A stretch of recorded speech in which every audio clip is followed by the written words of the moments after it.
Well, welcome back, everybody. We have huge news.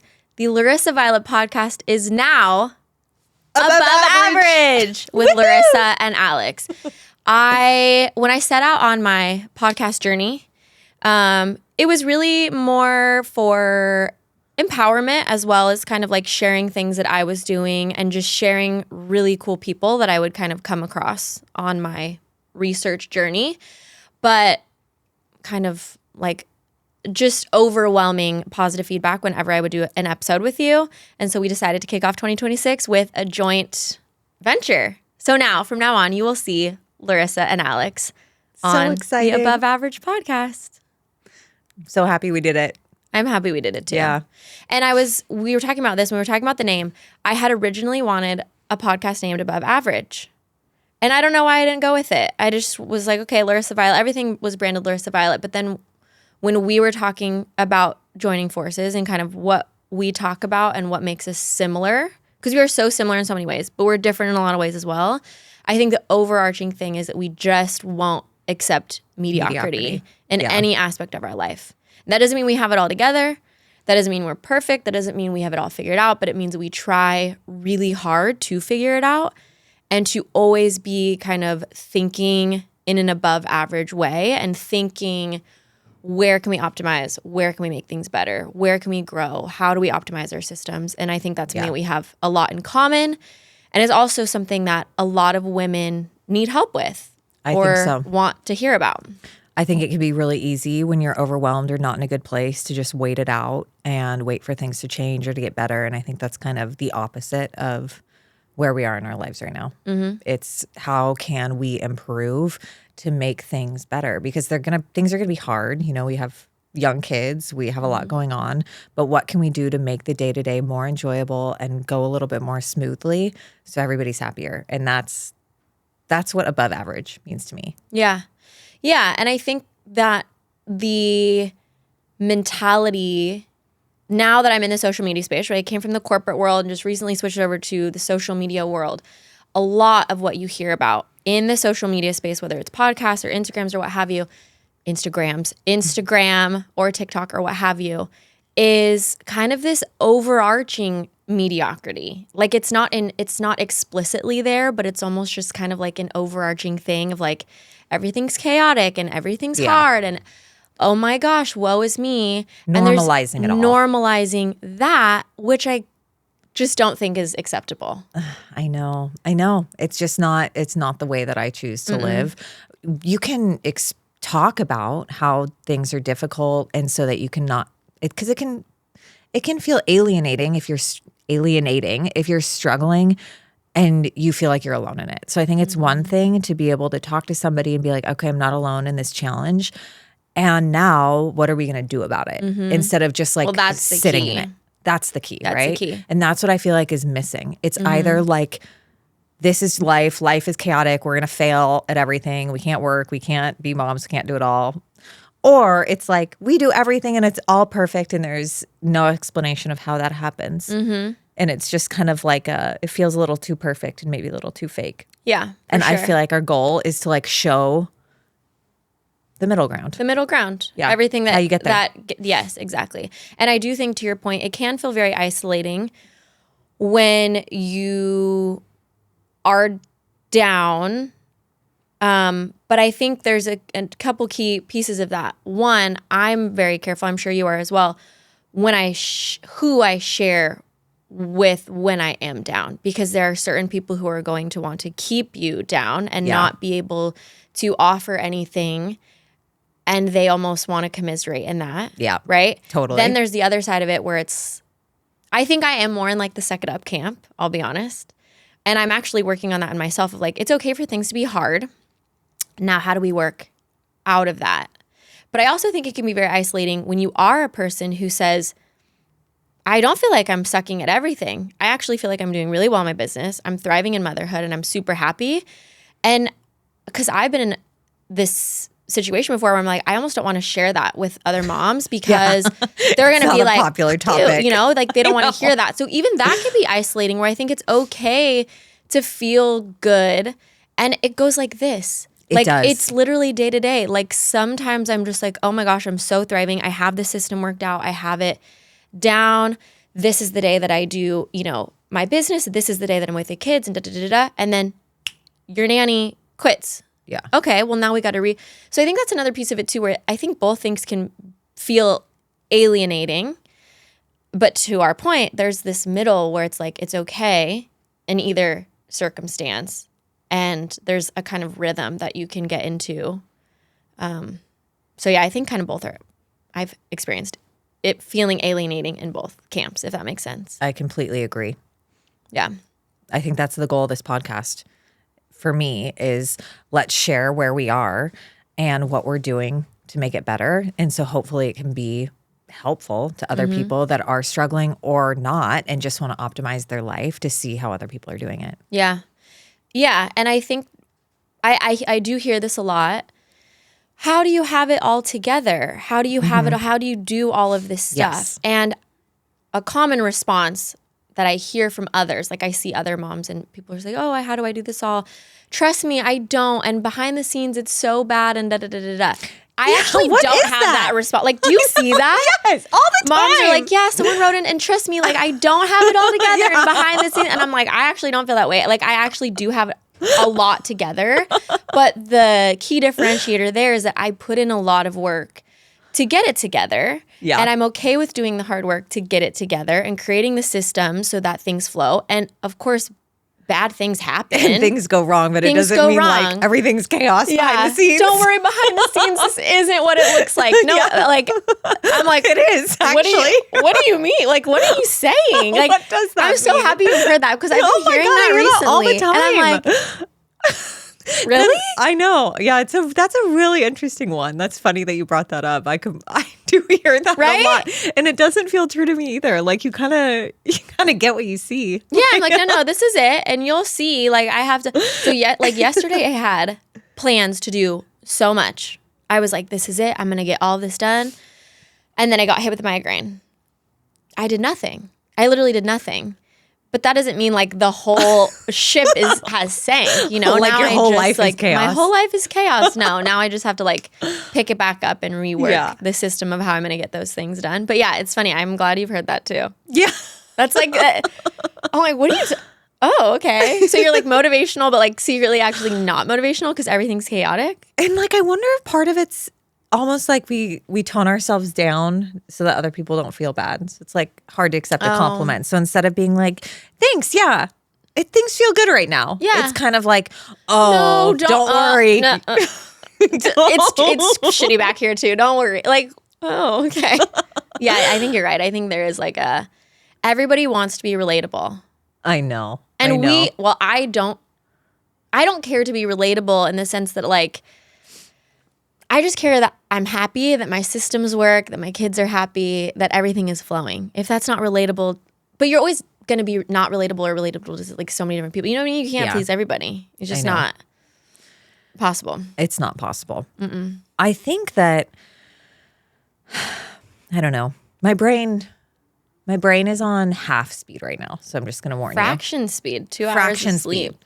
So for me right now, I'm going, and I know part of this you can relate to, not necessarily the sleep part, but I'm a big believer in creating systems that match your life. And we both went through a really big change in the past year, having a third kid. Mm-hmm. And I feel like that has upended all of my systems. And so I'm kind of in like a place where I'm reevaluating a lot of things right now and trying to make it work. The biggest one that I'm focused on right now is sleep. My angel baby, Scarlett. Love her to death. And she gave me 2 hours of sleep last night, which is just torture. So she's just awake? You know how it's possible? So she treats me like she literally will not sleep in her crib right now. She just screams every time you try to put her in the crib. So I bring her in bed with me. Okay. And we do the co-sleeping thing, but she only will sleep if she has my nipple in her mouth. The whole time. The entire time. So I'm a human pacifier.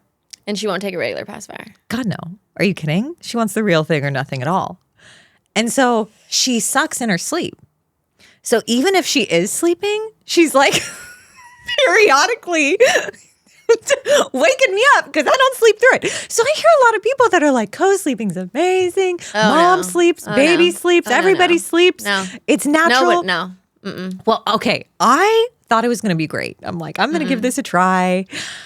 Biologically, it makes a lot of sense. And I've read all the research, right? I will not argue that. Biologically, I get it. They're meant to wonderful. be close. We co-regulate. Yes. Our temperatures regulate each other. It's amazing. Don't research. My breastfeeding, like I had supply issues with the other two, not with this one at all, because I did co-sleeping. It was the first time I could successfully breastfeed, which I'm like so grateful for because I tried really hard with the first two. But at this point, this whole like you figure it out and you find a way to sleep, it's just not happening. And I can't be the human pacifier any longer. No, you can't. Yeah, there was other things that happened last night. We had a security alarm issue, 3 a.m. It's just like the wind blew open a door. The whole security alarm went off. The cops showed up. This is just a lot happened last night. Okay.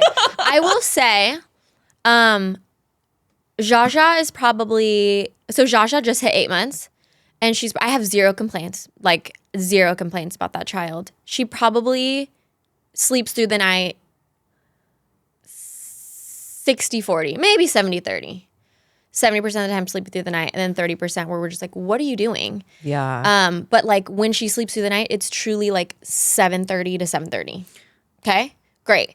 But when she doesn't sleep through the night, like last night, she goes down at 7:30 like an angel, and then she woke up, I don't even know what time because I just told Michael, I'm like, I had a really rough day today. Yeah. And I have a really big day tomorrow because I have a ton of stuff going on today. I'm like, you just have to do it. You got to take one for the team. And we do kind of have that, which God bless his soul, because on certain days when obviously I know that he has really big, I'm like, I'm just going to take one for the team. I have nothing going on tomorrow. Me and the kids can just relax at home. And I'll like kind of do that mental shift even in the middle of the night where I'm like, okay, I had planned to take the kids to art class. Tomorrow we'll just have a hangout day at home. I'm not even going to stress myself out. And like, I'm kind of like reworking it.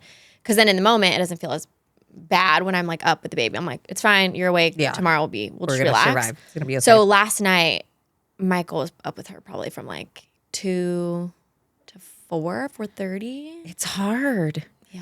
And that's what we always used to do, the switch like that, except Scarlett won't accept Jeff in the middle of the night. Yeah, makes sense. Yeah, nothing comes out of those nipples. So what are you going to do? Very sad to say. Sleep train. Sleep training starts on Tuesday. Okay. I'm devastated about it, if I'm being honest. Yeah. But I just don't know. We have to do something. Yeah. And I feel like I've exhausted all my other options. And at the end of the day, like I have a responsibility to my other two kids 100%. and my husband 100%. to be the best version of myself, and getting now on like 6 months of sleep like that. It's not possible. It's just not really working anymore for us. So, you know, I said this, and again, research queen, I do not discount the research of how incredible co-sleeping is and nursing for, you know, until they're 10 years old, like whatever. I totally get it. But, and I will do the most for my kids. I mean, those kids are with me 24/7. Well, I shouldn't say 24/7. They're with me not between the hours of 7 and 7. Because I realized, well, one thing, I had to go back to work. I had to work. I did. And people say, no, you had a choice. Like at the time when I had Layton, I had to work. Like my household relied on my income. Like I had to go back to work. And so I was just like, this is devastating. But I have to get you to sleep in your crib so that I can sleep. And the other piece of that too, what I think a lot, because people, you know, talk about how mean it is, sleep training and this, which there's so many different types of sleep training, by the way. I find it more detrimental for us to figure out how to, I find it more detrimental to have neither of us be sleeping and both of us be dysregulated during the day, and therefore throwing off the entire household. Exactly. And throwing off my older two kids and throwing off my husband. And I'm just a complete mess, psychopath from not sleeping for months on end. That to me is way worse than, hey, we're going to take a week and you and I are going to figure out how to get you to sleep. Yeah. And I'm going to be right here with you. And it's going to be so much better because you're going to sleep and be regulated, and I'm going to sleep and be regulated. And then the whole family's happy. Like that is, I agree. You know, because I have a feeling you'll agree with this, but I think that like my mood and my state that I'm in is the most important thing in the household. There's nothing more important. There's nothing. Because my kids feed off of it. Michael and I always talk about this. It's more so with Layton, my older one. Yeah. I can be crying in another room and Layton won't even see me. And Layton will start crying in that room. Yeah. And Michael will be like, did he hear you? We're like, I don't know. But I swear we are connected souls. And I mean, I don't have another answer other than if I don't sleep, it's bad news. And I'm mean. I'm just not, I'm just snappy and I say things and do things that I wouldn't normally do. And that's just not how I want to show up for anybody. For anybody. Take out work. Throw out work. Throw work out the window. Yeah, it doesn't even matter. It's just more life. about how are we. I think there's something to be said about as a mom and a wife and like the female lead in the house, your nervous system, and I think everybody else plays off of it. Yeah, I mean, my husband's doesn't matter a fraction. No. A fraction of what mine is. First of all, if I'm happy, he's happy. So easy, right? Yeah. As long as I'm in a good mood and a good place, like everybody is happier. Yeah. It just makes a really big difference. And there's only so much I can do. Like I've been optimizing my energy, doing all my tools that I have to like try to stay calm and not be snappy. There's only so much you can do when you're running on such a deficit. So at this point, it's and then everything starts to stop. Like your cortisol, it's going to throw off your your liver everything. And your like. I mean, yeah. So that's a good example. Like this has been a real big struggle for me and in our household. So I first did everything I could to try to get her to sleep naturally. We tried the co-sleeping. We tried the regular. We tried the crib. We tried the training without any. Just like putting down, picking up. We've tried so many methods. We've tried working with her nap schedules. She's currently on 2 30-minute naps. She's a very low sleep needs baby, which I thought But is she really a low sleep needs baby? I have already hired my sleep trainer the first round, and we did all these trials. She's like, you have an extremely low sleep needs baby. It's not just me saying that. We did all these trials. And she's very happy when she's awake. She's not overtired. I'm not just saying that. I've had 2 other kids. I did the whole normal wake window thing. How do you get these? I don't know. Do you get these? They're just gems. They just don't My need a lot of kids will sleep. all day. Literally, when I was leaving, I was like, you need to go wake up Jaja. She's going to hit, like, you got to go wake her up. Just don't even tell me that right now. I know, I I'm just sorry. paid That's a my horrible sleep thing to trainer tell for the you. 7th time. I have hired her 7 times. Do we need a new one? No, she's wonderful, but they go in phases. It was like Dommy when he was 5 months, and then he had a massive regression at 3 years. And same like Aurora had 3 different ones. See, it's funny. I'm always like, regressions aren't real. Oh, God. That's because your kids sleep. We got him to sleep at like 6 months, and now they just keep it going. Jaja has been my toughest. For sure. Regressions aren't real. Regressions. I'm like, regression? What are you talking about, regression? They sleep. This is like you and Botox. It's like you don't need Botox. You don't need Botox. You don't need Botox. Don't do Botox. You don't need it. You don't need it. You need to do some. You just need to massage your face. You just need to exercise. You don't need Botox. Yeah, I'm going to bring this back up when you're 50 and maybe you start wrinkling. I don't know. We'll see. Okay. Have you seen my mom? Yeah, she's stunning. And she doesn't do Botox. So I think that's in my head too. I think that's in my head. My mother-in-law, oh my God, stunning. Doesn't have Hispanic? any. Yeah. That's why. My kids are blessed. They will never have this problem. That's why. Because we got the good genes. Got the Latin tan. Yeah. Not me. I don't know.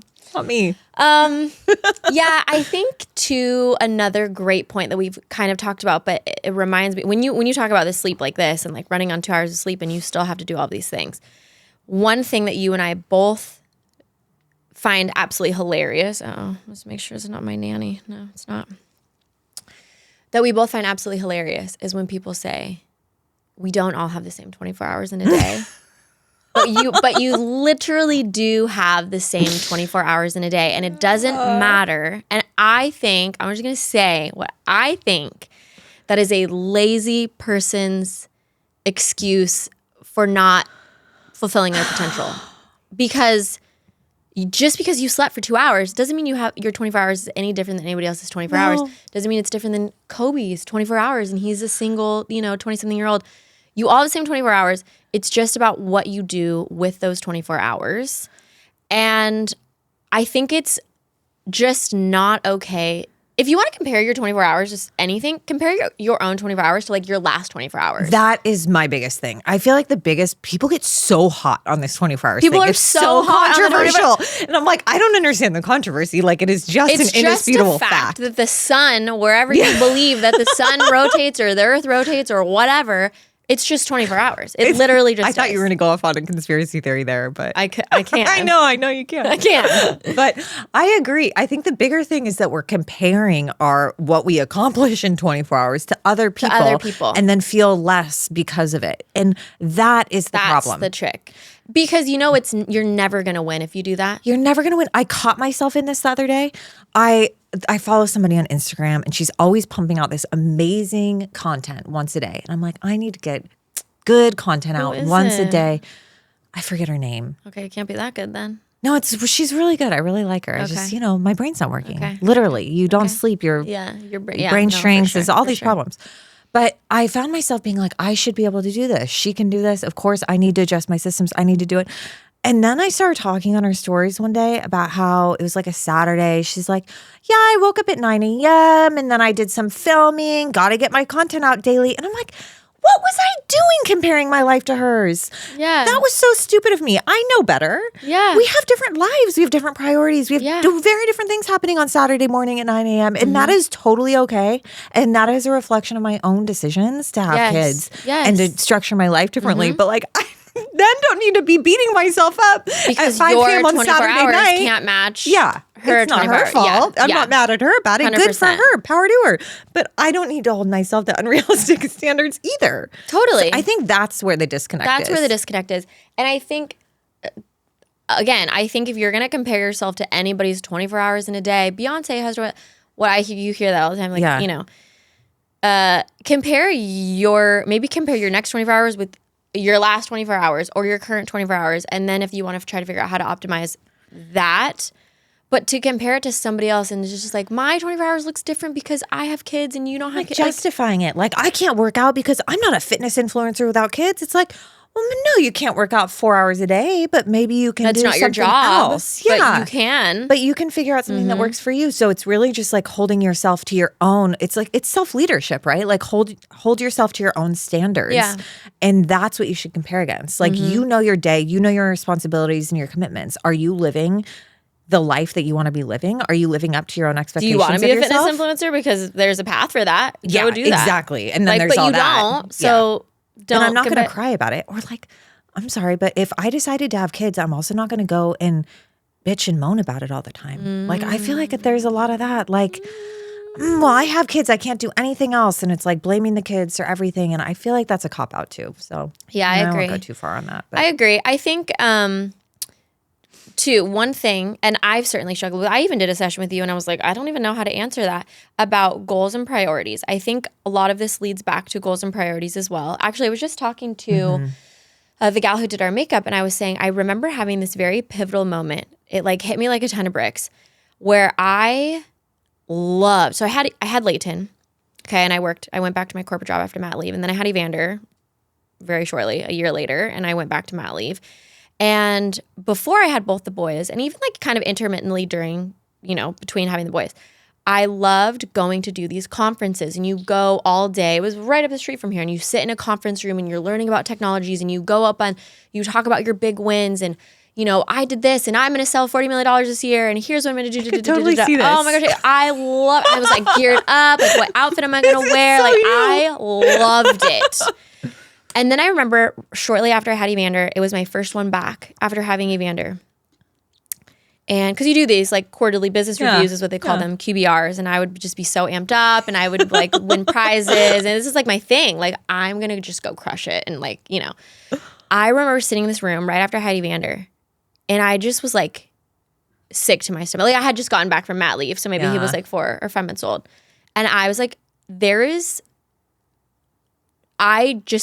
I need to get out of here. Yeah. I don't want to be here. I don't feel good. I want to get back home to my kids. Like, it hit me and it was like, this is so weird because I used to love this. And I could feel like an in the moment shift of like, oh my gosh, I actually used to really love this. And it's like making me ill. Like, I need to get home. Like, I just had this like yearning to get back with my kids. And then I got pregnant with Jaja, and here we are. But I think there's also, for me, at least this is something that I have to work on, is kind of doing like a self check-in on what those goals and priorities are more often than probably you think you need to.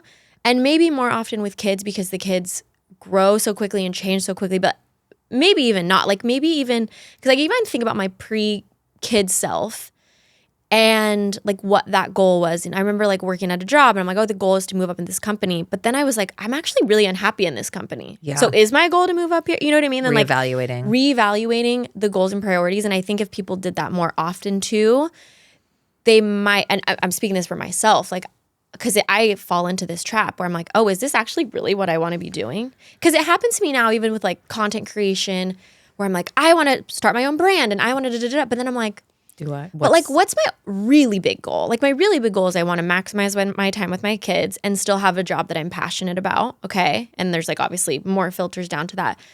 So like would creating a brand or creating a clothing line or whatever it is, like, is that contributing to that? And is that worth my happiness of being away from my kids? If the answer is no, then it doesn't belong in the picture, sort of a thing. I feel like there's two parts to that. Like I feel like a reevaluation has to happen at a very minimum as soon as you have a big life transition, which for you and I, because we keep having children back to back, is happening fairly regularly.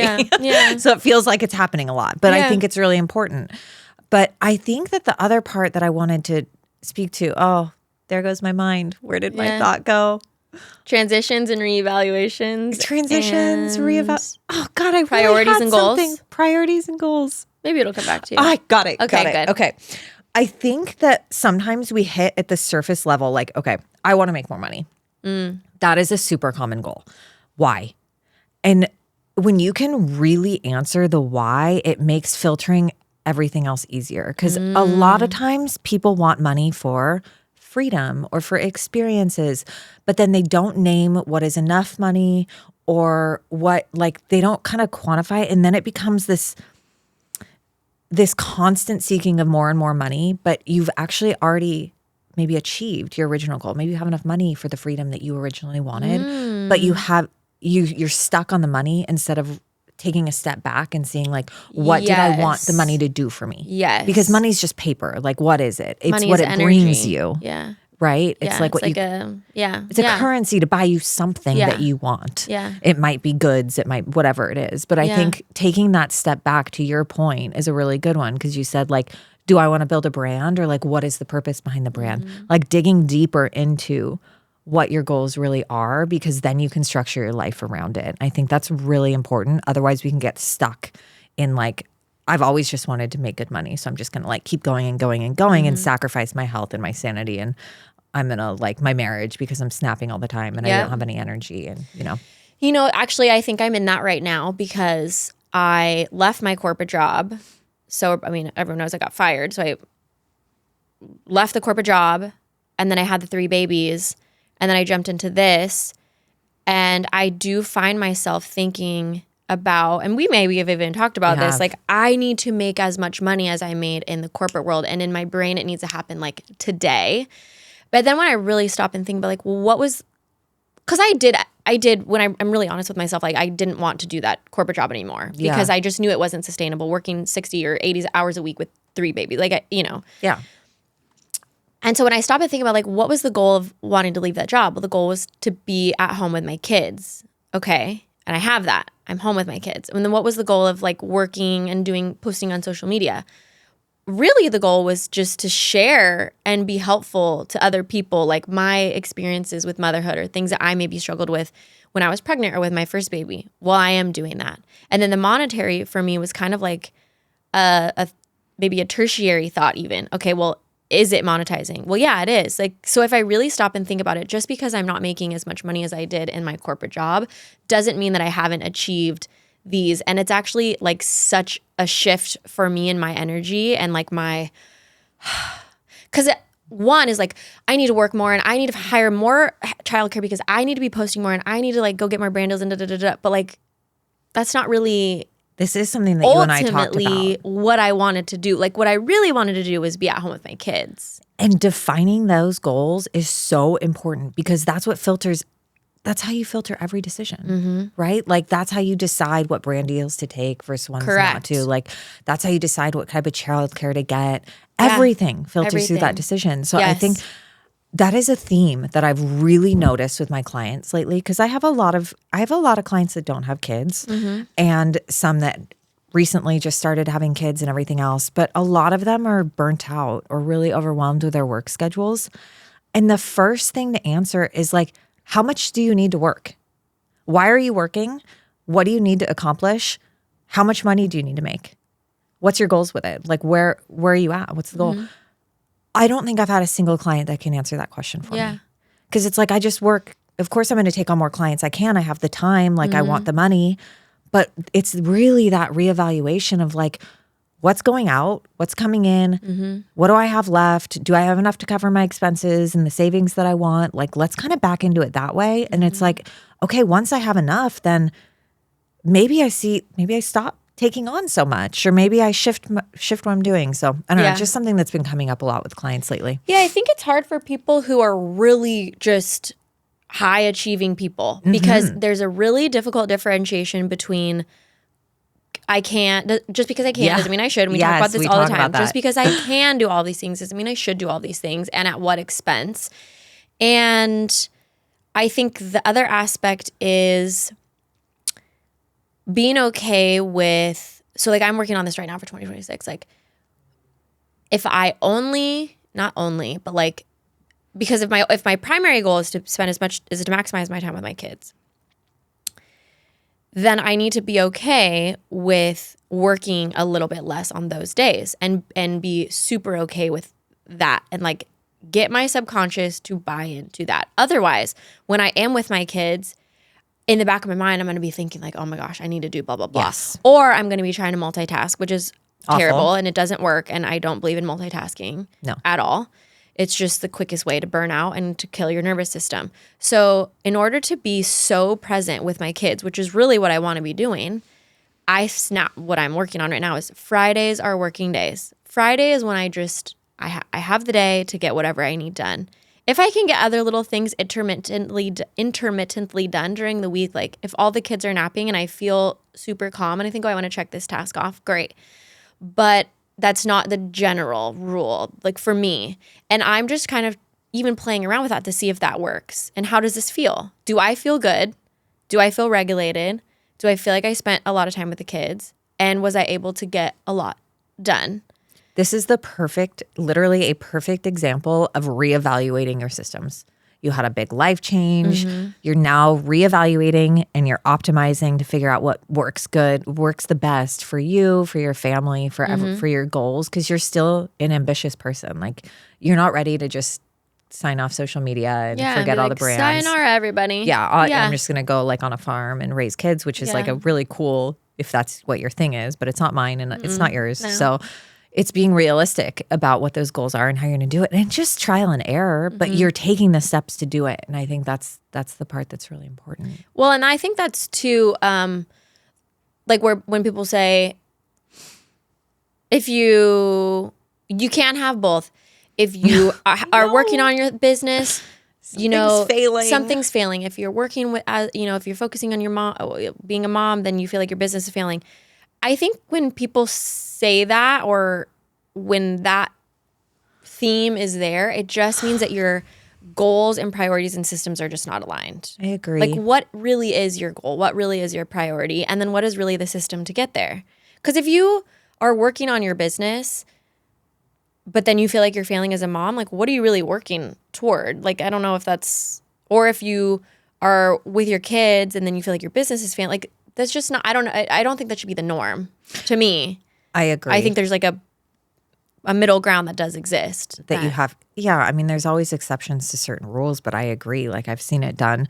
I feel like I have a really good balance where I still work, but I don't feel guilty about working, and I adjust it in a way that makes sense for my family. And I think that can be, I don't know, everyone is going to have multiple priorities and ways that they figure it out, but I don't think it has to be one or the other. And I think that narrative exists primarily for working women, working moms, is that you can't do both well. You can't do both well. And I think that's sad. And I think that I know that I grew up hearing that. And so I never wanted kids. I was like, well, I am too ambitious for kids because I never want to be a stay-at-home mom. And therefore, I don't want to be like a failure of a mom either. So I'm just not going to have kids. And then I met, and on our first date, Jeff told me that was going to be a deal breaker. So he needed to know if I was going to have kids or not. So, here we are. So it's Jeff. Jeff was like, we're having babies. That's it. Oh, yeah. He's like, that we should not even bother continuing to date if you are not going to have kids. And I'm like, okay. I love him for that. I heard you were a player. This is a bit of a different direction than I expected. That's weird, Jeff. I have always wanted kids. It's, you know what I do feel? This is a hot take. This is a very hot take. I actually wish someone would have told me. No, I don't know. I can't even say that. I was going to say I wish someone would have told me, like, don't girl boss so hard. Because remember, like, that was like a thing. Like, be a girl boss. Be a girl boss. And that's really been a big transition to go from. But I've always wanted kids. Like, I've always wanted babies. But I also always was like, I'm really smart and I'm a really good salesperson and I just can kick ass at this, and like, I want to do that too. But now you're having to reevaluate your definition of success. Correct. That's kind of what you're speaking to, right? Like, it's not all money anymore. It's not all money anymore. Yeah. And I do think too, it was a lot harder. Well, I don't know. I don't want to say that because I can't compare it to anybody else. It was a challenging transition from corporate to being pregnant and having a baby, and then being pregnant again and having another baby, until I hit the wall, obviously. But then what I did realize, actually, what I think does make things easier for me is all of that corporate experience and like a very high stress and like managing like all this data and all this information and all these people and contracts really made my transition into motherhood pretty seamless, because I'm like, oh, I can manage all of this stuff. So it's like a give and take. This is also why you just can't compare yourself to anybody else. You just can't compare, because literally can't compare. That goes like, I feel like there's this tension between stay-at-home moms and working moms, because like working moms be like, oh, I have it harder because I have like all these tasks. Yeah. Like, I have to make money. I have to carry everything in my, like, all the stress of making money, and I take care of the kids. And then stay-at-home moms are like, you have no idea what it's like not to have support. And I feel like everyone has their own hard. And then when we compare, there's so many problems. There's pros and cons and challenges and 100%. Benefits with each. Yeah. And same with your example. Like, there's benefits that you had from going from a girl boss to this, because you had the systems. I feel like I can relate to that.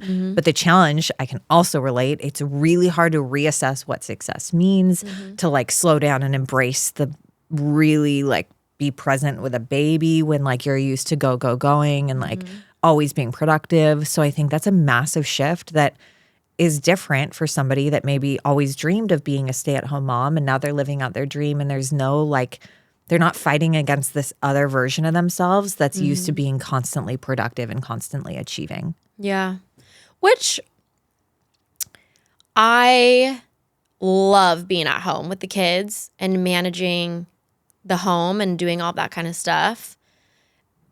And I don't know, from like the stay-at-home mom standpoint, I think we kind of do that. And again, like, I've done both, and now I'm kind of like somewhere in the middle. But like, I do think almost stay-at-home moms kind of do themselves a disservice as well, because they kind of downplay of like, I'm just at home and doing these mundane tasks and da-da-da-da. But I'm like, I wonder if you can find empowerment in that. And like, how I view it, and we've talked about this, is like, you actually are running this business within your home and creating the systems and creating the schedule and the organizing and the ordering and the da-da-da-da-da. Like, I don't know if stay-at-home moms get enough credit. Maybe I think I'm like saying something a little bit different, because there's like this complaining, like, it's so hard, it's the hardest job in the world, which I obviously don't agree with.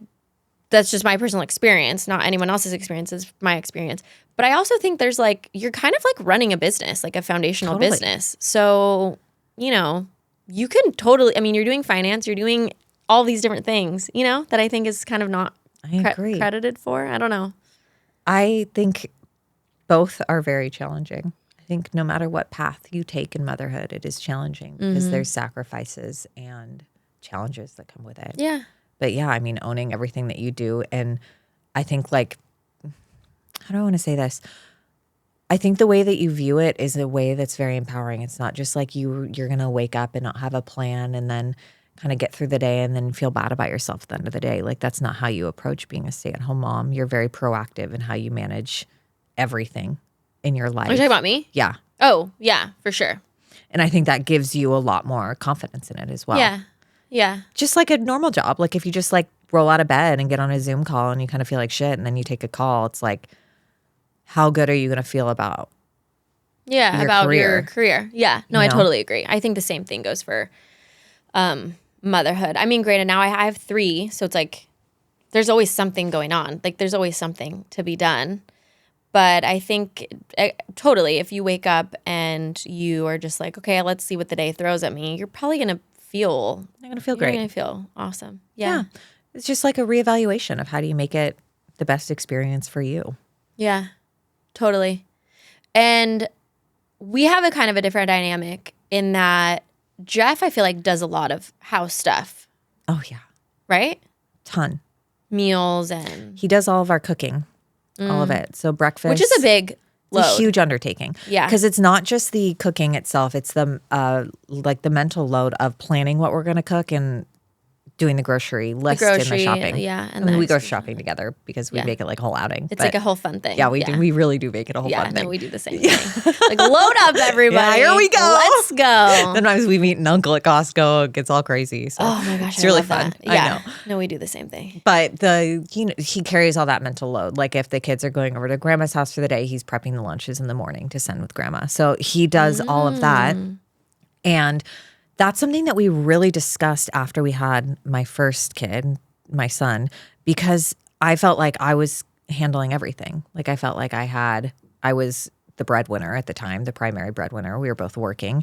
But then I was also like managing nap schedules and all that. I was cooking. I was ordering all the baby stuff. Like I felt like I manage all the finances. Like this isn't working for me. And so we sat down and we talked about it. He's like, well, I can cook. I can clean and tidy. So let me take those on. Yeah. I'm like, I'm not giving up finance management because that's like my bread. I'm thing. really good at that. Good at so that. I'm definitely taking that. Okay. And I'm definitely going to be the one that's like shopping for kids stuff and managing nap schedules. Like, yeah, that'd be a joke to me to hand that over. So yeah, we kind of take what we're good at, but it's very clearly defined. There is no like, who's going to cook dinner tonight or who's. Does he cook dinner every night? Every single night. Does he have any like favorite go-to meals that he makes? We pretty much make the same thing every week. What is it? We switch it up a little bit, but Okay. like last night we had like ribeye and zucchini and rice, or Okay. like burrito bowls, and then we reuse it for lunch every. Yeah. I mean, he has like probably the same 10 meals that we cycle. Smart. Keep it easy. Keeps it easy. We know exactly what's going to go on the grocery list. Yeah. It's a system and it works for us because there's not like a constant discussion or renegotiation. And I don't have resentment towards him. Because if I was doing everything, I would feel resentful. Yeah. Have you ever heard of batch? Are you familiar with batch? Mm-mm. It's like my new hype. It's like because we do a lot of rice. We do like a lot of meat, veggies, rice. Like keep it easy. Same. Pasta sometimes because when kids like pasta, but I prefer like if we're gonna do a carb, I prefer it's rice. So I found batch, which is it's like a protein rice, grain, gluten free, which you're gluten free. Yeah. Gluten free. It has collagen in it. Is it good? Because I've tried these It's before. really good. Seed oil free. Okay, I'll try it. And I just kind of like those. mix it in with whatever I'm making, but I do that in place of like regular rice. Regular rice. Because it has protein and no seed oils. Yeah. I like Interesting. it. I'll have to Try it out. it. Yeah. Yeah. They have a regular one and they have a seasoned one. I usually do the regular one and then I just throw it into like if I do burrito bowls or if I do Such a even good like meal. a casserole or whatever and I throw it in there. Yeah. Right. We're big rice people. That's a funny thing. We're big rice Yeah. people. I know. Not Because everyone all the is. kids will eat rice. Yes. My kids hate pasta. So that's Really? a nightmare. Okay. Like, how my kids hate Yeah. pasta? Come on, My guys. kids like pasta, but we're really into meat and carbs right now. I'm struggling with the veggie. So as long as they get like the protein in Yeah. there, as long as they get, we That's do how a we lot of are. eggs too. Same. Yeah. Every morning breakfast is the exact same. Eggs. Well, they get to custom order what's on their toast, and then they get Oh eggs my one of 3 ways. gosh. Okay. Jeff's kind of like a bit of a short order cook in the morning. I love it. Egg in a frame, scrambled or fried. Wow. Okay. Yeah, it's a really nice experience. He You puts know, my food in the warmer if I'm feeding the baby, then it comes out hot. You're living. I'm living. You're living. But so is he. yeah. You know? No, like yeah. we have our Yeah. But that's the beauty of it. Michael Smith is amazing. And Michael Smith will make, I always call him Michael Smith because my dad is Michael. And so from the beginning of time, we would say Michael Smith. And now he's still That's Michael clear. Smith. Michael, my husband, will do anything I need him to do. Like he's on it. But he works a lot. Like he works more and harder than anybody I know. So he's like a machine. But he will help me out with the kids. And like I work too as well. So we have a pretty good balance. I would say we're not as clearly defined as we probably should be. But I just have to make sure that I'm very clear of like, I need you here and I need you here. And he kind of does the same of like, hey, I have a really big meeting this day. Just know I'm not going to be home for bedtime I think or whatever. something that you're really good at too, like I'm making an assumption here. I don't think you're the type to be really resentful and hide it and like take it out in other ways. Like I think No, I'm very honest. Yeah, you're pretty I'm like direct. Yo, This isn't working for Yeah. me. We need to shift, or Yeah. like this is what I need. I think something that I've worked with a lot of clients on is just kind of like taking it all on almost as a should. Like I'm the woman, so therefore I should be the one that stays home from work if the kids are sick. I should do all the cleaning and the cooking and the laundry and the shopping and I should do all those things. And then they build up resentment towards their husband who's just kind of like working and not taking ownership of any of those things. But there was never a discussion otherwise. There was never like a, hey, this isn't working. Let's reevaluate. But let me ask you this. Because I think it's really like, I'm probably guilty of this. Like, I think it's really good in theory to be like, I want help. But really, I want to own it with stuff with the kids. So do you think there are some people who are like, I'm going to be resentful, but like also you're going to do it wrong anyway. So I'm going to, I'm not saying that's exactly me, but I do have a lot of friends who are like, I need more help. But when they help, it's not right. It's not good enough. Yeah, I mean, that's something to work on. That's a trap. That's a You're trap. putting yourself in a trap. In a cycle. You're trapping your husband too. Yeah. Like for sure. that's a problem because then you're mad at them for not helping, but then they're never going to feel empowered to actually help. Totally. So you're always going to be resentful. I think that's really common. So I do too. And I think it's a pattern that needs to be like, am I always thrilled with what Jeff puts on the table? Not always. I mean, he's a great cook, but like sometimes it's not as healthy as I would have wanted, or it's not like all the food groups or whatever else are like, oh my God, the kids have had a string cheese for snack 10 days in a row, but that's his domain. And so I have to let him own it. And I just model saying, thank you so much, honey. So all the kids say thank you. And it's like, if I have something to say, I say it, not there. See, I need to get better about that because I am very, like, if he is doing something, like in the mornings are kind of crazy for us. I don't know why. We are like still really trying to get in a rhythm. I think it's because everybody wakes up at the same time. And so like this morning. And the 3 kids thing. And the 3 kids thing. Maybe that has something to do with it. But I woke up early today, which I try to do most days. Unless it's like a super rough night, then I'm just like, whatever, I'll figure it out. Yeah. But most of the time I try to wake up early. So like this morning I did. I woke up early and I kind of prepped. I get myself ready and then I prepped everything for Michael. Like the pancake batter was ready. The eggs were done. Everyone's milk. The bottles are made. Everything's like out and ready to go for him because a lot of times, like even if we do prepare, we're still kind of working this out. Like even if we prepare and we're both up early and it's like, okay, we're situated, everybody wakes up early and then it's just like roll. Like we're rolling into it, you know? So I will sometimes be like, you're not making this fast enough. I can do this faster. I can do this better. I know what they like. They're not going to eat that, blah, blah, blah, blah. And I kind of get into that and I need to not do that. I need to just be like, thank you for making breakfast and move on with my life. It's a challenge. It's a challenge. I'm not perfect at it either, but I do work really hard at that because I think it can feel demeaning too. Oh, for sure. To be like told you're not good. You're not doing like, and I'm going to do it better sort of thing. Yeah, exactly. Yeah. So I feel like if Jeff is owning something and he's actually doing it, I'm not going to complain and I'm just going to thank him.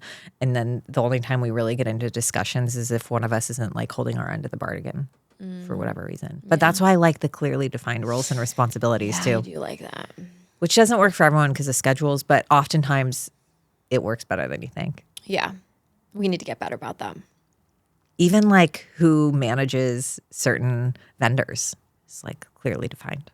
Like I am Like always going to pool guy handle the and pool the guy and the, you know, or the gardener and, you know, whatever. like all of that is like very clear.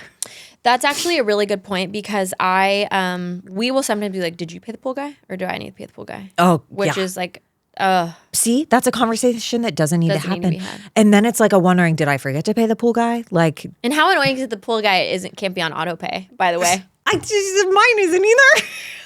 I've asked him 100 times. I'm like, can I just, on the first of every month, can I just set up auto pay?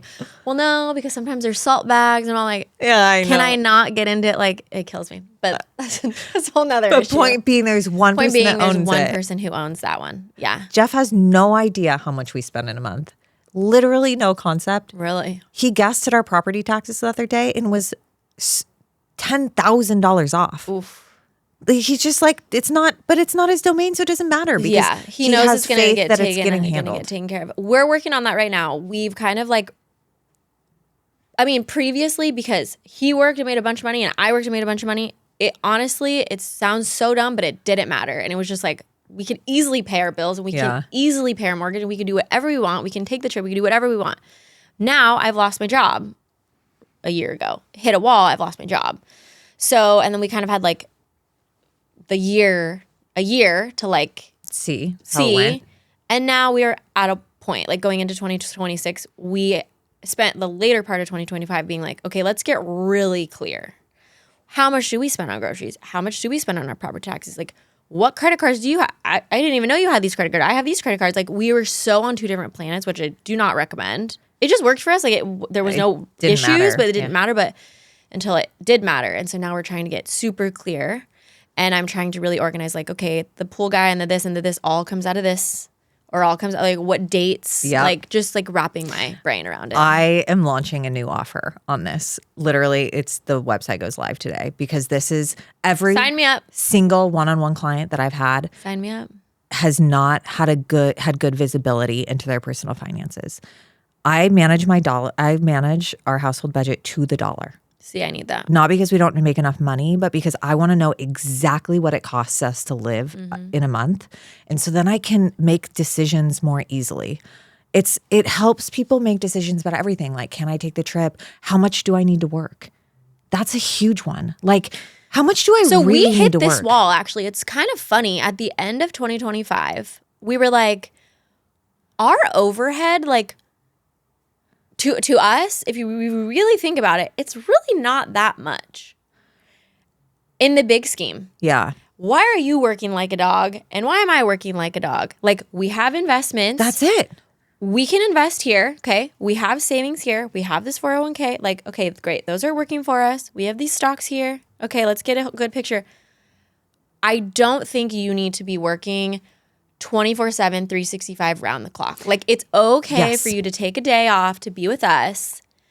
But it's almost like if you don't see it, it's just like, oh my gosh, and we need to like on otherwise this it's wheel. dysregulating. Like everything feeds each other because you never feel secure.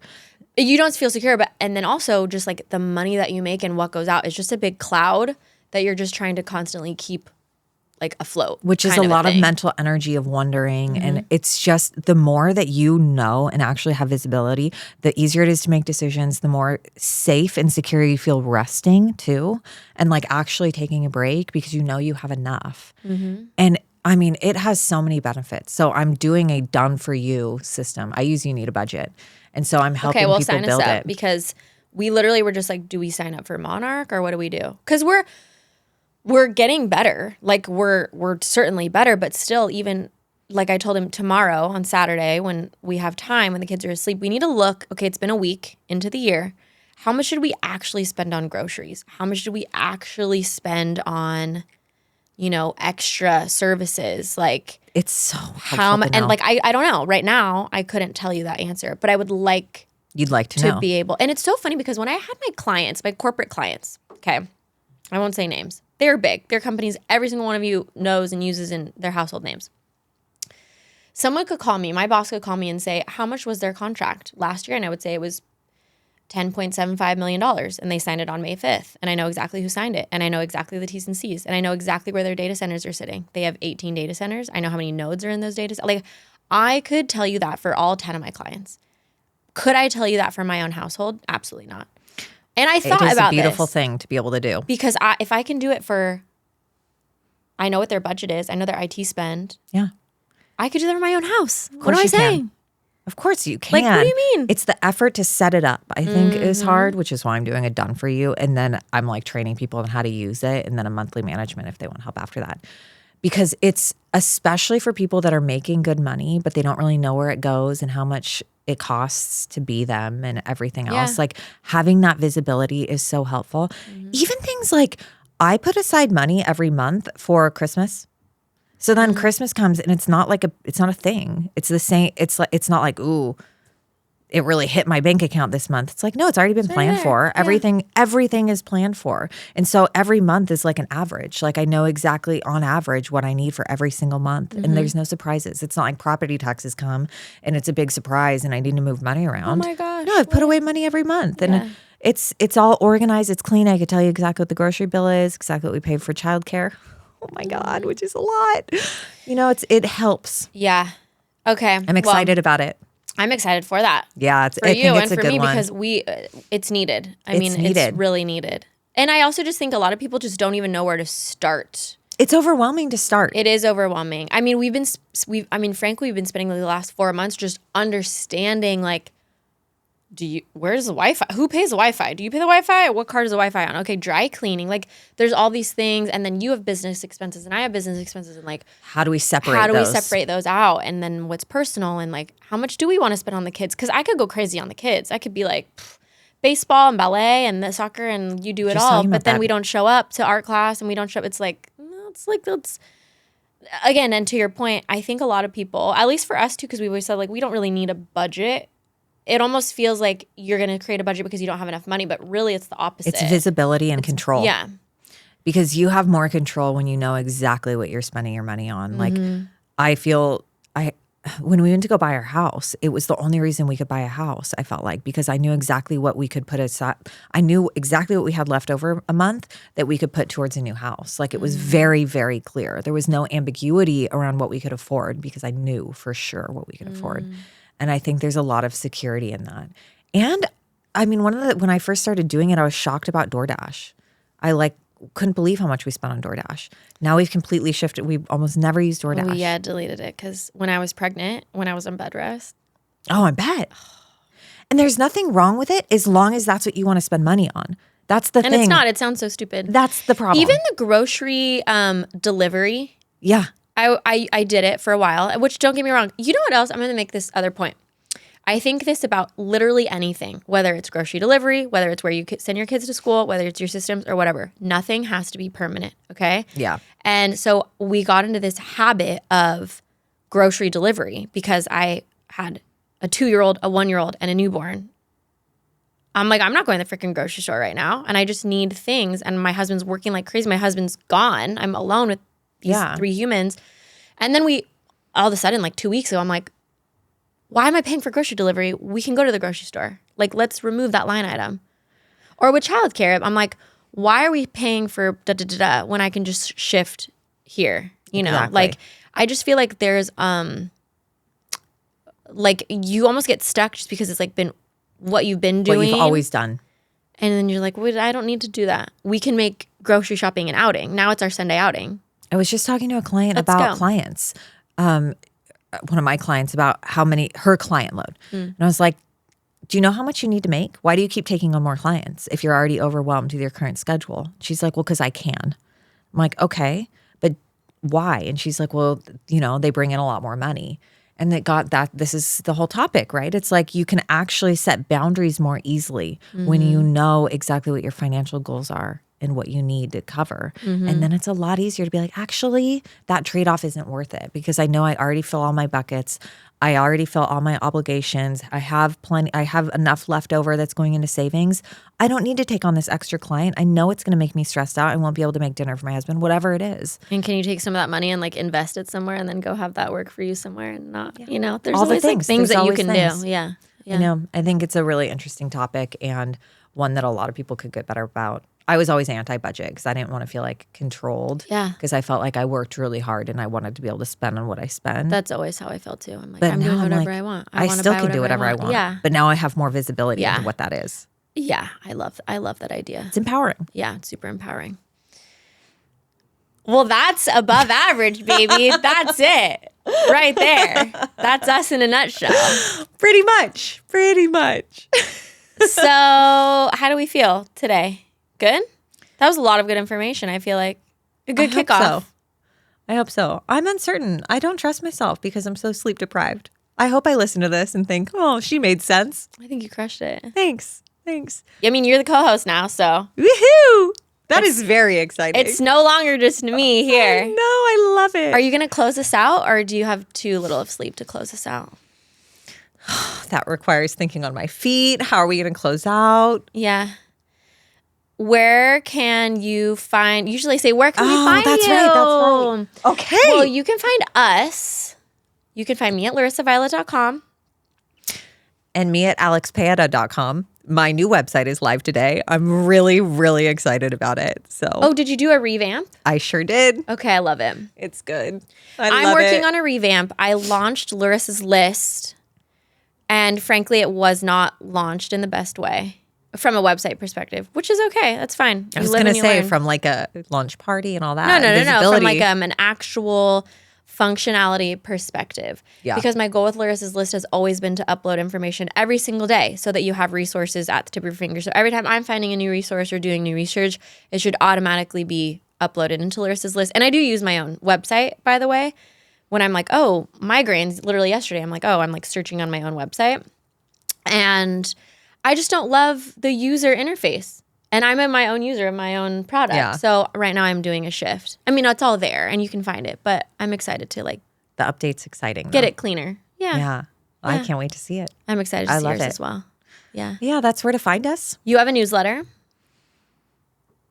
Ish. Okay. I had a newsletter. It paused during pregnancy. I think I'm going to bring it back this year. Okay. I liked your newsletter. It was good. I enjoyed writing it. Mm-hmm. I had a lot of good feedback on the newsletter. And then it was like we have to look at the priorities because time. And Oh, totally. You get it. So yeah. I'm on Instagram, though. I'm on Instagram. You can find me here. You can find me on my website. One day I'll have a newsletter again. Okay. I sent out my first newsletter in January and I built that baby. Yeah, I didn't get it. I've been meaning to tell you. You didn't? No, and I even searched for it. And I know you have my email, so we got to figure that out. Interesting. See, these are all the little things about building your own brand and business. There's so much There's to so many it. little things. It's not perfect behind the scenes. That doesn't mean it's all crap, but there's just like little things you got to work through. Oh, it's all crazy. It's all crazy back there. Everything's failing. It's all chaos. No, I do run into little things, but even with that, I've actually had, sorry, we said we were going to close the episode and here we go. I have realized building my own, and you should see me at my corporate job. If you knew me in the corporate world, you either love me because I made you a lot of money or you absolutely hate my guts because you just think I'm this most psycho chaos. But usually it starts like that. Like you think I'm so crazy and you hate my guts and then I make you a lot of money and then you're like, oh, okay, fine, we'll work with you. And I kind of take that same energy into my own personal business. But like where I'm like, oh, I'm going to create this newsletter. It's going to be perfect. Yeah, I know. I'm going to create this website. It's going to be perfect. So I have to, that's like, I'm kind of like relearning that skill of like, it's okay. There's all these new skills too. New skills. It's really fun. A lot I of new love it. skills. I love building a business and running it. I love it. Yeah. I'm glad to have the experience of doing it. Me too. I will say. Yeah. Especially doing it publicly. I've built one before, but not in the public eye, and figuring out all that it's all challenges. I love a good challenge. Me too. I know. Well, above average. Above average. Here we we like are, a challenge. folks. Okay. Thanks for joining us. See you on the next one.